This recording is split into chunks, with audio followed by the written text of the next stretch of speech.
Hey everybody, welcome to the Black Diamond Call for Monday, the 12th of June, 2017. I'm John Lavenia, as I am every week, as I am every day of my life, and I'm going to be hosting our weekly Black Diamond session with you as I do each week, although we did take last week off because we were in the Dominican Republic for our peak event, which was spectacular. I can't roll my R's too well, otherwise I would say spectacular, right? You roll the R at the end in Spanish, but we had a great time. So awesome seeing so many of you there at the resort there in Punta Cana. And so we suspended the call last week, and we're going to get back in business now. You know, it tends to be sort of a habit. It's a habit when people come to these calls live each week, and then we break the habit by going to an event and not doing the call. But you know what? That's just the thing. I can't be on stage and running my mouth on this phone system at the same time. So we do one thing at a time around here. In fact, we're going to talk about that on the call today. But want to welcome our brand new people. If this is your first Black Diamond call, this is a little bit different than our wake-up calls in the way that nothing is pre-scripted or premeditated on this call. You're just going to hear it from me, and sometimes I have a guest speaker. Usually I have a guest speaker. And we talk about, you know, what has gotten us to the top of our game. What is the things or the patterns, the habits, the things that we do to create extraordinary results and have expert level performance in our enterprises. So that's what we talk about. So you're going to hear my opinion on stuff, how things work for me in my life. See how these things work in your life, right? See how these ideas, try them on, right? These are for use. It's not just for entertainment. So yeah, and of course, take what you like and leave the rest. You know, it's like a buffet.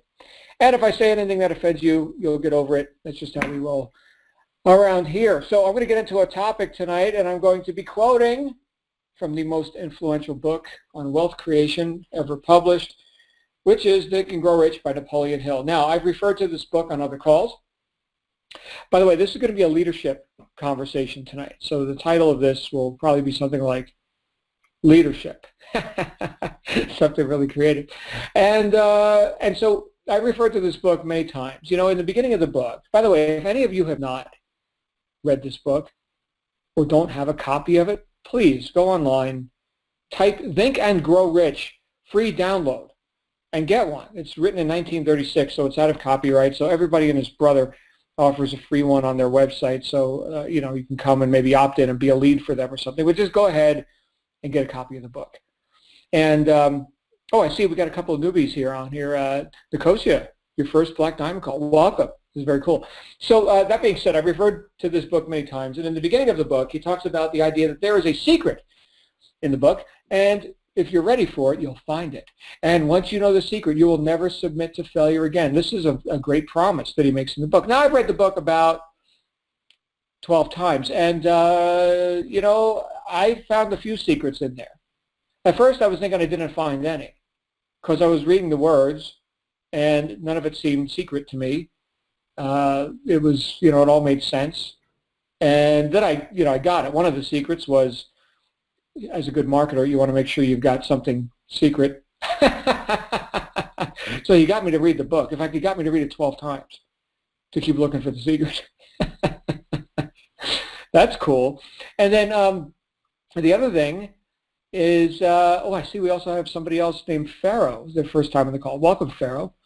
Cool name. So we have some secrets in the book, which I just assigned the status of secret to anything that I decided to assign the status of secret to, and then I decided that I had found the secrets, and sure enough, I was succeeding in life at that point, and so I figured, you know, he was right. You know, once I found the secret, I would be quite successful.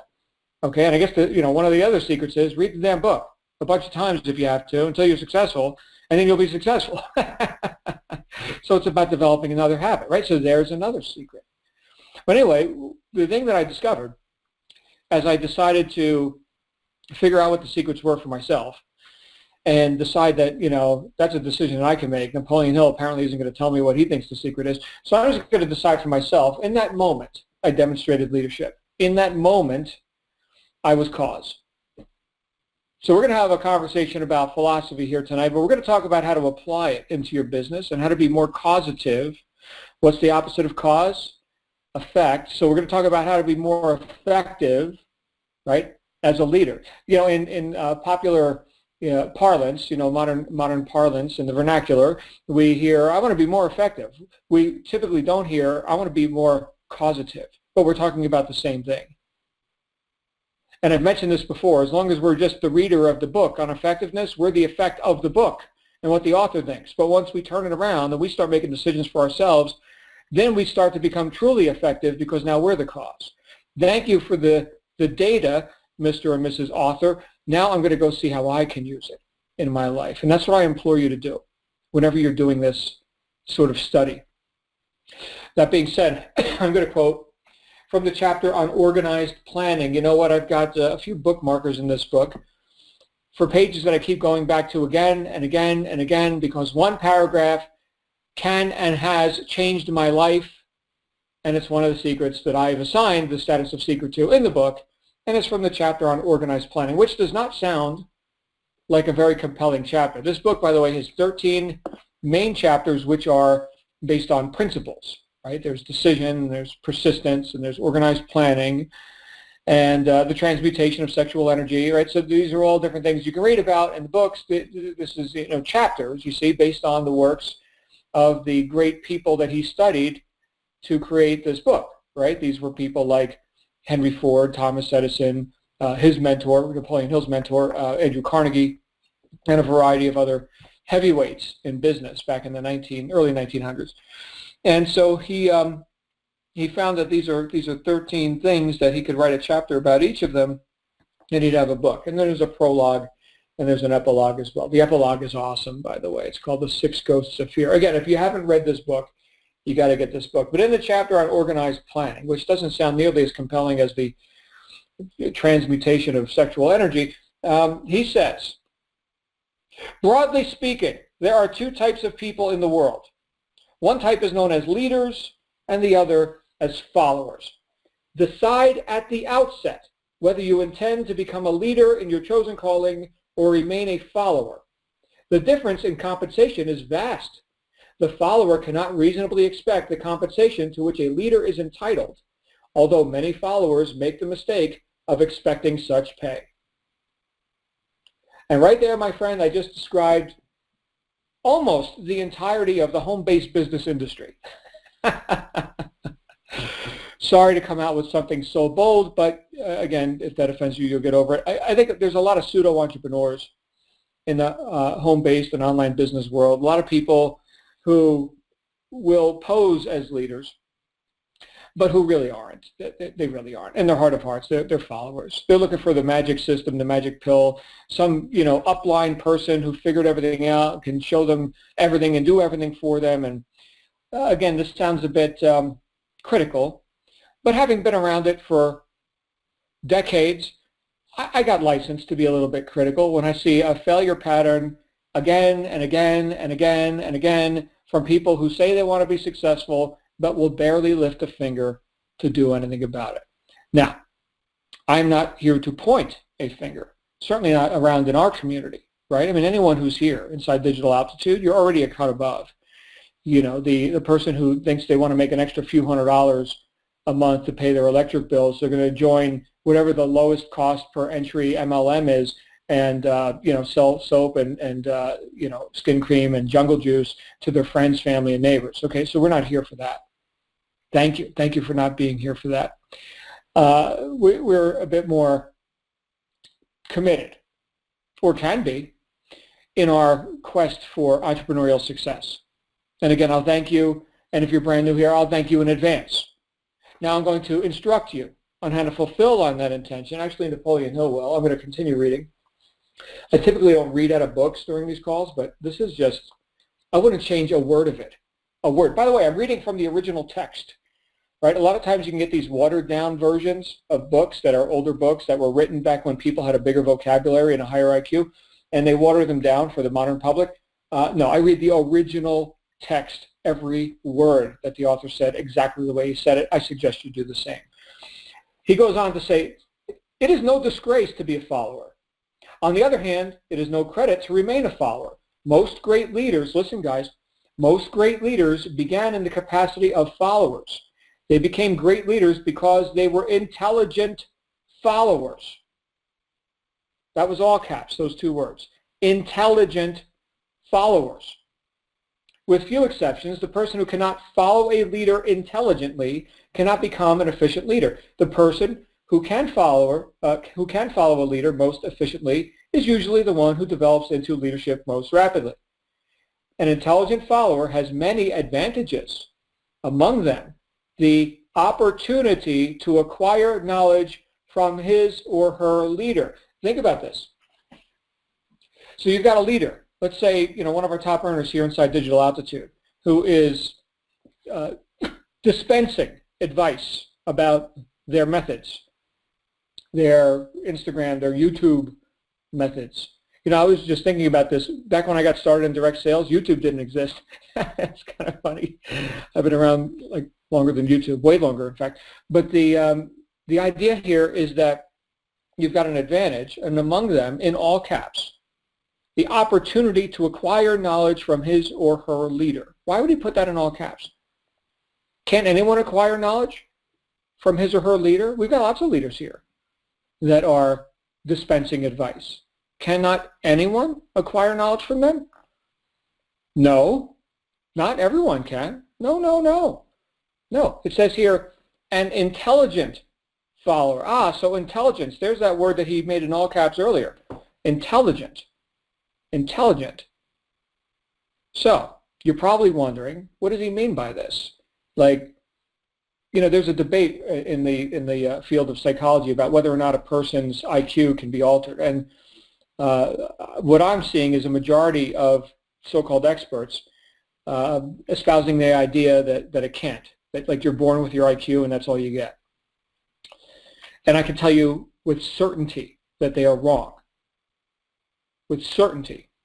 I've seen not only my IQ increase, but many people who become students of intelligent work and learn with the things that I'm about to talk about here on this call that Napoleon Hill outlines, 11 major factors of leadership, that you can learn things that will in fact increase your IQ, your intelligence quotient.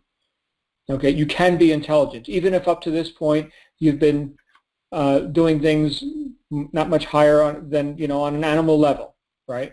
So maybe you got fast reaction time on a video game or something. That's nice. Okay. However, now we're doing something a bit more subjective, a bit less animalistic. We're using our brains here, right? So intelligence, I would say, and again, this is not a self-aggrandizing statement, but I would say that is one of my strong suits. And if it's one of your strong suits, then bravo. And if it's not, you can start to develop that.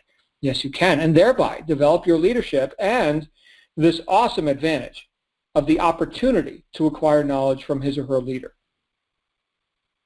The opportunity. Does that mean you will? No, that means you have the opportunity.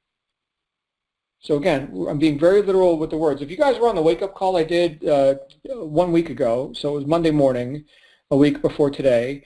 It was one that I had to pre-record because I was getting on stage, and I'd be on stage at that exact same time, such as life. But I talked about paying attention to the meaning of words. You guys can go back. That was a week ago today, Monday morning wake-up call. And got a lot of good feedback on that. Apparently, it hadn't occurred to some people that you should probably understand the words that you're using or that you're listening to or that you're reading in a book like this. So my suggestion is really dig in and understand the meaning of the words. That's a very intelligent thing to do, and it will raise your IQ. It will. Okay, so here are the 11 major factors of leadership. This is what we're going to be focusing on here tonight. We're going to be developing leadership and intelligence deliberately. That's what we're doing here. We're being very deliberate. Remember, we make decisions. We're cause. We're not effect. There's a time to be an effect, okay? In your business, it's time to be cause. If you want to be effective, right? Just makes sense. So, the 11 major factors of leadership. The following are important attributes of leadership. Number 1, unwavering courage. My goodness, he puts that right at the beginning. Unwavering courage based upon knowledge of self and of one's occupation. No follower wishes to be dominated by a leader who lacks self-confidence and courage. No intelligent follower will be dominated by such a leader for very long. Oh, man. Oh, that's good. Thank you, Napoleon. That is good. So you want to attract people who are willing to be led to some better life, some better lifestyle, some opportunity? Well, you damn well better be the leader. When they click on your ad, when they talk to you on the phone, when they watch your YouTube video, right? Coaches, we got coaches on the call today. You guys already know this, right? You damn well better be the leader.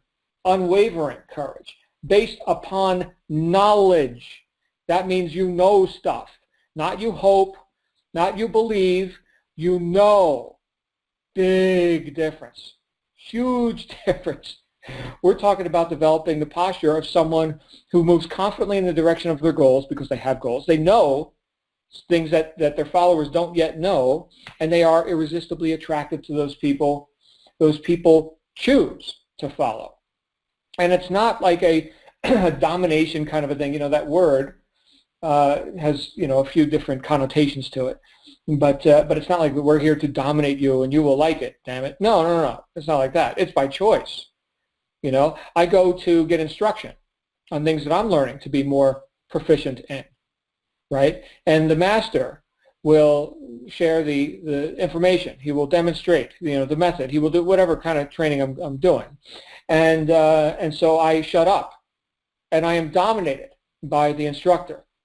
And if he says, then you do this and that, 1, 2, 3, I do exactly that. He says, do it 1,000 times, I do it 1,000 times.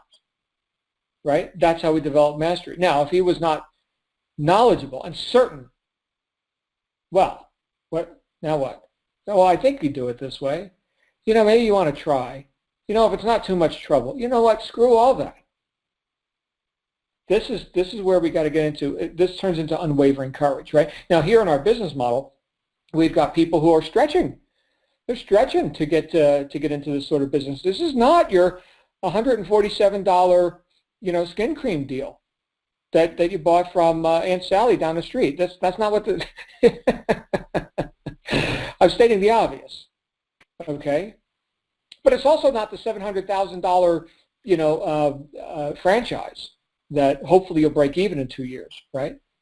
And it's got a way better upside potential, if you ask me, certainly in my experience. And I've done both. I've done franchising and I've done direct sales. Anyway, unwavering courage to move forward boldly. That is a demonstration of leadership. I don't hope this is going to work for me. I know it's going to work for me, and therefore, let me listen to my coaches and the people who know this stuff, and then I'll know it as well. And let me do something bold, right? Let me start playing to win and not play to not lose, okay? Followers play to not lose. Leaders play to win. That's the first thing, unwavering courage. Number 2, self-control. The person who lacks self-control can never control others. Self-control sets a mighty example for one's followers, which the more intelligent will emulate. Boy, he keeps coming back to intelligence here, doesn't he? Right? So you can be a demonstration. You could be an example of self-control to others. What do we mean by self-control? Well, who showed up here on this call? Despite the fact that I'm running on 3 hours sleep, I am here, and I am delivering the value that I know how to deliver in this community. I said, John, you will do this, and here I am doing it. I gave myself a command, and I am following it. That is called discipline, also known as self-control. Okay? That is the deferral of gratification, which only intelligent people can do. Stupid people can't defer gratification. They think for right now. What can I get now? Now. They got really short attention spans. They can't learn.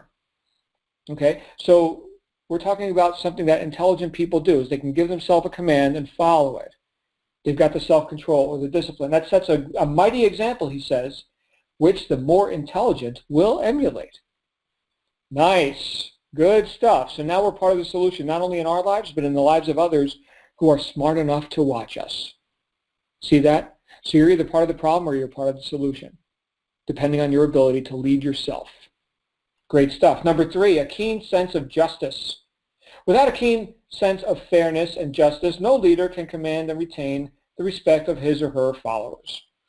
What do I get out of that? Well, I can tell you this, that there are people who tend to want to invalidate people, or, you know, put themselves on a pedestal, or have a sometimes personalities, they put their personalities before the principles.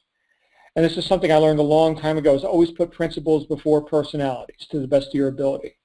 To be just and fair, to reward success, to instruct shortcomings, right?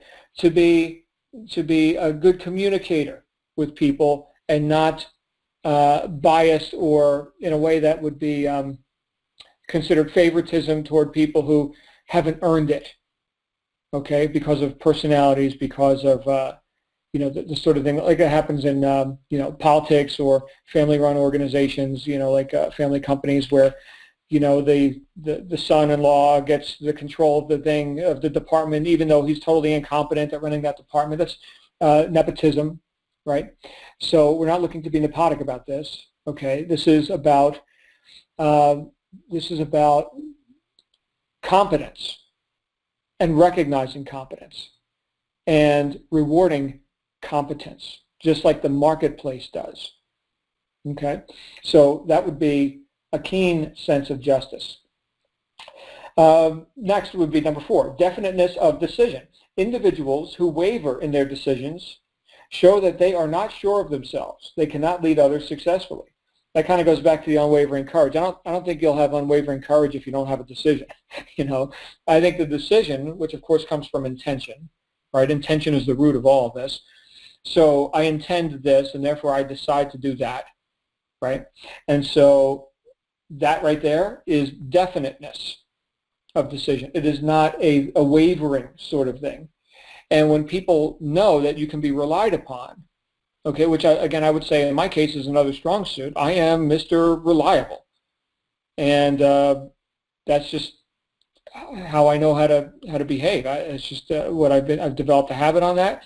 If I have to, my goodness, if I'm a minute late for a call with one of my students, I'm texting them, hey, I apologize, I'm running a couple minutes late. That's that's not something I like to do. Definiteness of decision. Okay, and that decision, he wrote a whole chapter on it here in this book where he talks about it at length. Again, read the book. I could talk about decision for hours. That one word is so powerful. So there's that. Number 5, definiteness of plans. Okay, and here we are in the chapter on organized planning. Successful leaders must plan their work and work their plan. Leaders who move by guesswork without practical, definite plans are comparable to a ship without a rudder. Sooner or later, they will land on the rocks.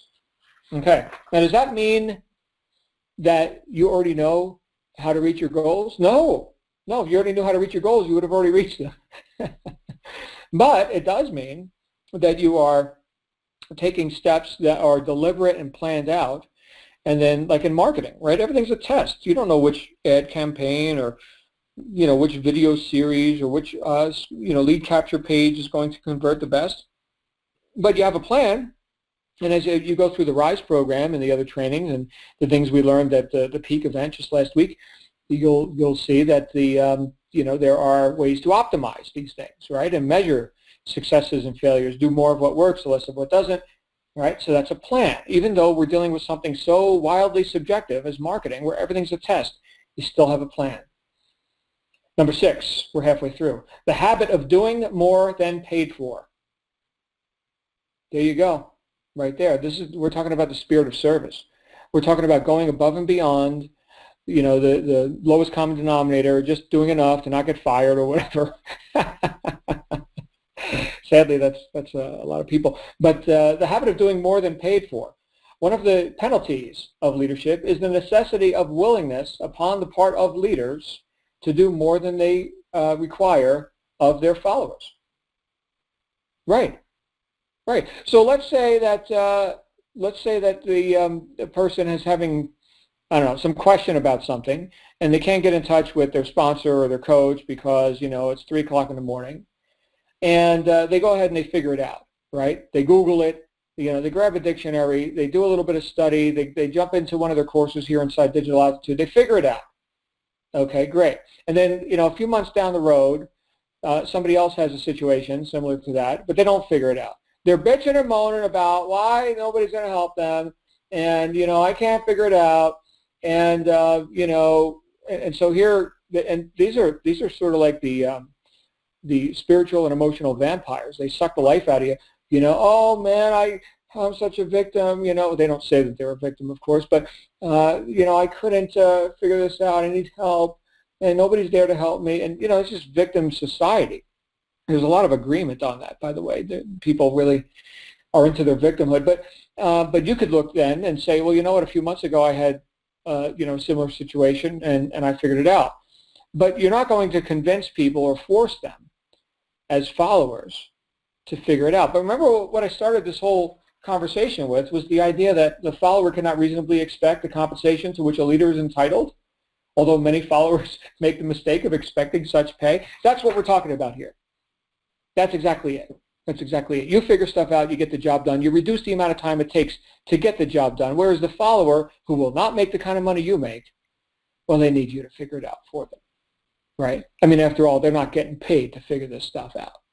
Well, guess what? Neither were you, but you figured it out because you get paid for results. And so the sooner you figure stuff out, the sooner you can get back to income-producing activities and get paid. Get paid, right? So that's what a leader does. Right? Whether you're getting paid for it or not. That doesn't mean that you're a slave to other people. No. Okay, so you also are in control of your environment, which includes the people in it. However, we're talking about you running your business and doing things that you're not directly getting paid for. Leaders are willing to do that. Followers not. Number 7, a pleasing personality. Well, this is obviously where I just fall flat on my face. Okay, there we go. So no, it says here, no slovenly, careless person can become a successful leader. Leadership calls for respect. Followers will not respect a leader who does not grade high on all of the factors of a pleasing personality. And what does this basically mean? This means that you're intentional in your life. You're going somewhere. You know it. You got a reason to smile. Does that mean that you're bubbly and you're the host of every party? I'm not. I'm bubbly now and then, I guess, but I just hate that word bubbly, so that's why I'm using it. But you know what? If that's your personality, fine. But it's not like you gotta put that on like a facade if that's not who you really are. But a pleasing personality, in my assessment, that's someone who knows where they're going and who's confident, and who doesn't need to belittle others to put themselves up. Right? This is a person who has enough self-esteem that they can grant esteem to others, that they can acknowledge others, and they can put their attention on others in a pleasing way, right? Interested, communicative, right? Bubbly, maybe not, but definitely interested and engaged, listening, right? A person without a pleasing personality can't do that. They're very reactive. They're not able to respond intelligently to various stimuli like other people, right? They're reactive, like a rat, where you throw cheese and the rat runs after it, and you introduce a cat and the rat runs away, so that's sort of a reaction mindset. Whereas a pleasing personality is something more deliberate. And I'm here to tell you that as a leader, you will have a reason to have a pleasing personality, because you're going somewhere and you're looking to lead others, and they want to be led by you, as we talked about before. Number 8, sympathy and understanding. Successful leaders must be in sympathy with their followers. Moreover, they must understand them and their problems. Now, I'm going to talk about another book here real quick, which I quoted a couple of weeks ago, which was Stephen Covey, The 7 Habits of Highly Effective People. One of those habits was to first understand, then to be understood. Seek first to understand, then to be understood. Seek first to understand, then to be understood. So in this case, what we're talking about is sympathy and understanding as Stephen Covey talked about it, a way to be effective, right? You guys see how this is all coming together? So 50 years before Stephen Covey wrote that, Napoleon Hill wrote, you want to, moreover, they must understand them and their problems. Okay, so this is, in other words, being sympathetic towards another's purposes. Understanding their purposes. Now, who is the cause in all this? The effective person, the leader. Okay? Who is that? That's the person who understands. See again how intelligence comes into play here? Right? And a pleasing personality. You see how this also would reveal you as someone with a pleasing personality. You're able to listen. You're able to put attention on another person. You're sympathetic with their purposes. You understand them and what they're saying. That might be practicing a bit of patience at times. Okay? But that is an effective thing to do according to Stephen Covey, and it's a leadership thing to do according to Napoleon Hill. What did we say before about leaders? They are cause. They are not effect. There you go. It's the same thing. We're just talking about the same thing. Napoleon Hill's talking about how to be a leader or how to be cause. Stephen Covey's talking about how to be effective, right? Same stuff. All right. So look, I didn't originate all this, guys. This has been here before I was born. This book was written. Long before I was born. Okay, number 9, mastery of detail. I love this. Mastery of detail. Successful leadership calls for mastery of details of the leader's position. Now, this relates back to what I was talking about last week on the wake-up call on Monday morning, where it's like, well, we just kind of glibly went through the training, and yeah, I got it. Show me what to click on, or, what's the magic pill? How do I get leads really fast? How do I make sales really fast? And again, a very glib approach, meaning surface but not really engaged. Okay, appearing to be intelligent but not really. Okay, so mastery of detail. I'll tell you what, there are certain professions where if you don't have a good mastery of detail, you can get killed. And in our world, if you don't have a good mastery of detail, you can go nowhere. You can, I suppose, get killed financially, especially if you're into like paid advertising. Any of you ever read the book Scientific Advertising by Claude Hopkins? It's a classic.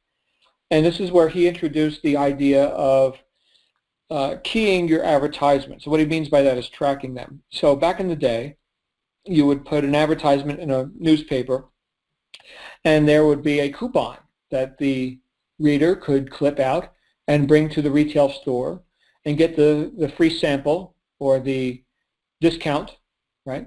And all of these coupons, as instructed, should have some sort of a key on them, which would be, indicating to you the source where they got that from. Oh, that came out of that newspaper on that date, and it was on the page with the article about such and such, right? So this is attention to detail, right? Now, if you're just winging it, and you're throwing money at ads, and you get some that win and some that lose, how do you know which ones to optimize? How do you know which ones to discontinue or change? You don't know. You don't know. And Claude Hopkins in that book even talks about how advertising will eat your lunch. Like this is not for the dilettante. Okay, this is full time. Like you really got to know your stuff, because the publishers, they're happy to take your money, and they don't give a rip if you're profitable or not. I mean, they hope you keep buying ads, but their business is not your business. Their business is selling your advertisement. So you need to know your craft, right? And again, in a more severe like life and death situation, there are people who, people can die if they don't have a mastery of detail. I know a couple of people who have been or are airline mechanics. So they work on airplanes that we get on, and we fly to places like Dominican Republic and stuff like that. And so here are hundreds of people in a metal tube flying through the air at 32,000 feet. And our lives depend on the team of technicians who clear that machine for takeoff and say, this machine is ready to run, and we guarantee that it is going to go from point A to point B, no problems. No problems, not even one problem. No problems. Perfect. Now, when they're done with their work, they have their tools, okay? The wrenches and screwdrivers and whatever specialty tools they use. And each tool, listen to this, guys, each tool goes back in the toolbox into a specific form-fitted container that contains that tool that fits perfectly into that section of the toolbox. And then the inspection is done on the toolbox to make sure that no tools are out of the toolbox. Right? Can you imagine somebody leaving a wrench inside like the jet turbine or something? No, no. Airplane has to be perfect. Toolbox has to be perfect. That's attention to detail. Otherwise, everybody dies. Which one would you rather have? Mastery of detail. Okay, number 10. Willingness to assume full responsibility. Ooh, there's the R word. This gets people running in the other direction. Full responsibility. Successful leaders must be willing to assume responsibility for the mistakes and the shortcomings of their followers. If they try to shift this responsibility, they will not remain the leader. If one of their followers makes a mistake and demonstrates incompetence, leaders must consider that it is they themselves who failed. Okay, check this out. How do we manifest that right here in this community? Anybody heard of the Aspire business system? Yes, of course, all of us. That is the doorway into digital altitude. And that system is designed to eliminate the overwhelm and the confusion that encumbers most people who attempt anything new. We're not just talking about business here, but to give you a step-by-step, easy gradient of learning where you can learn one thing at a time, put all the puzzle pieces together, eventually arriving at a point where you can understand a business plan and make some very important decisions about your immediate financial future. Now, if we just left that to chance, if Michael had just left that to chance, well, then we wouldn't have broken every record in the top-tier direct sales industry in our first year, would we? You get it? This is full responsibility. Now, that doesn't mean that, we can do it for you. Michael can't do it for you. He's not going to drive to your house and say, hey, man, you need to study, step 13 again or something. No, you also have to choose to be followers. You got to do your part. Okay? But if there's a failing in the system, that's our fault. Right? If you are truly engaged and you're with us, right, and you're doing this for real, then we damn well better have our act together. It's like I said before with the coaches and salespeople that are attempting to communicate favorably with other people. When somebody finds you, you better be the leader. You better know where you're going. That is your responsibility, yours. Okay, now. Because we're all entrepreneurs, there's, that starts again, like we hit the reset button once you get into your own business. Well, now you are the leader. Okay, you are fully responsible for anything that failed. Okay, even if it wasn't seemingly your responsibility. This is something that I also learned in when I was learning to ride a motorcycle. People know I ride a Harley, and I had to learn that you are invisible, John. No one can see you. You are responsible for everyone's driving. That guy in that car over there, you're responsible for his driving. That person over there getting ready to cross the street, they don't see you either. You're responsible for whether or not they cross the street. You're responsible for everything. Because you wreck, you probably die. Okay, this isn't like you're driving your car on a Sunday afternoon, okay, and, oh, we got a dent or something. No, you have to be responsible for everybody. Don't expect them to see you. Unless they're police, then of course they'll see you. I am invisible to everybody except police. All right, so there's that. Willingness to assume full responsibility. And finally, number 11, cooperation. Successful leaders must understand and apply the principle of cooperative effort and be able to induce their followers to do the same. Leadership calls for power, and power calls for cooperation. And I think we've got that right here, right now. In fact, I know we do, right? I know I couldn't do everything in digital altitude. Michael can't do everything in digital altitude. Anyone who's been through the steps, you know that there's a whole staff working on stuff behind the scenes, right? This is how we get leverage, right? It's also part of how we get paid. I don't mean financial pay. I mean emotional pay, psychic pay. Cooperative effort, right? Working alongside other leaders, assisting others in developing their own ability and their own results, obviously, right? How gratifying is that? I've got people who I've been friends with for years and years. They've gone on to make millions of dollars, and they will cite some Monday night call that I did 12 years ago or something. And John, when you said that thing, it woke me up. It changed my life and whatever. And that's awesome. Now they took it and they ran with it. Okay, but did I not just get paid when somebody acknowledges something that of benefit that I was able to offer them? I might not even know that I did it. But you see, that's sort of camaraderie and cooperative work. That's part of your pay. Don't neglect that, right? Not only is it a characteristic of leadership, not only is it an intelligent thing to do, is to seek to work cooperatively with others, but it feels awesome. It's great. Does anybody want to just be a solopreneur, stare at a computer screen all day, never talk to anybody? Does anybody really want to do that? I don't. Look, I already told you I'm not bubbly. I'm not the host of every party, right? It's not like, oh, I can't wait to get to the beach and, drink coconut drinks. And no, it's not my deal. That's not my deal. However, I'm also not an island. And I can tell you, my friends, that my biggest breakthroughs, I was just talking to one of my clients from my company today about this, all my breakthroughs, my big breakthroughs in life have come through the catalyst of other people. I'm not an island. You are not an island. So as we go and we work cooperatively with others, does that not also come back to us? It does. It does come back to us. You can't have the tide go out without the tide coming in. Right? That's the law of rhythm, right? Tide goes out, tide comes in. It's very predictable. It's the law, and you can't break the law. That's just how it goes. So what happens if you're contributing cooperatively to others? Will they not also contribute to you? They will. They will. And later in the book, Napoleon Hill talks about his QQS quotient, the quality, quantity, and spirit of the service you provide. Quality, quantity, and spirit, QQS. And this relates directly to that.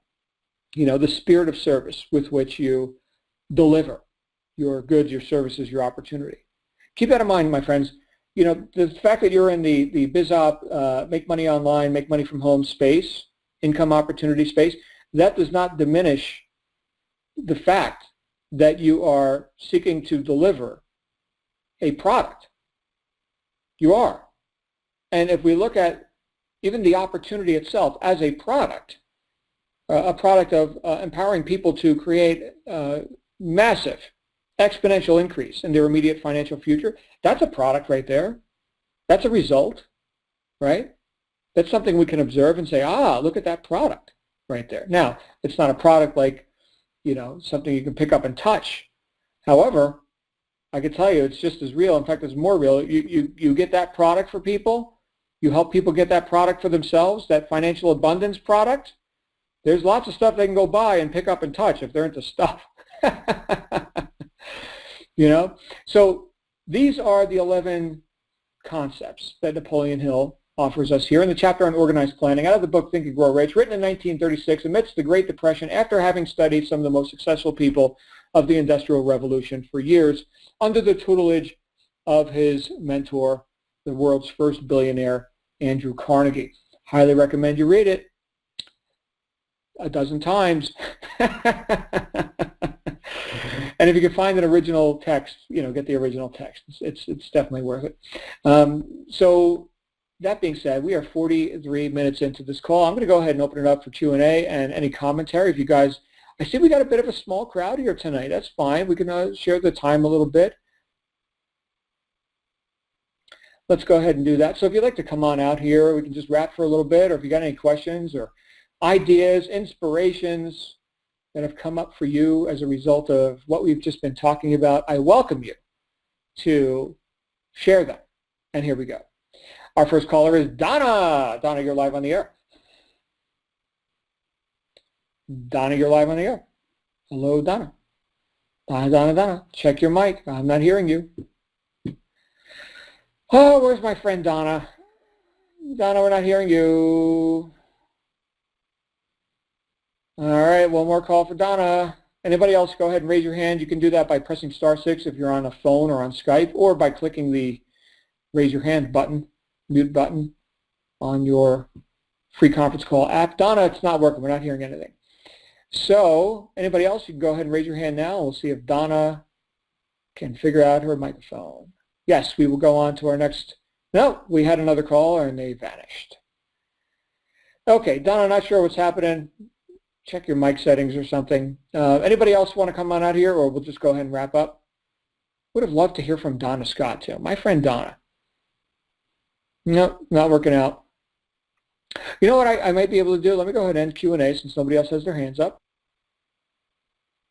And I am going to find Donna in the roles here and force unmute Donna just to see if we can get any action on that.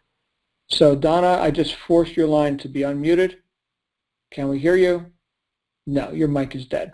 Okay, so so that takes care of that. My friends, thank you for joining me here tonight. And whether you listen to this live or you listen to the podcast, either way, it's just my honor to be able to serve in this way. I see Donna in the chat room saying I'm here. Yeah, Donna, I know you're here. Your microphone is not. So such is life. We'll figure that out, I guess, next time. Yeah, make it a great day. Make it a great week. And decide to be the leader. Decide at the outset. You know, behave like the leader at the outset. And before you know it, people will be following you.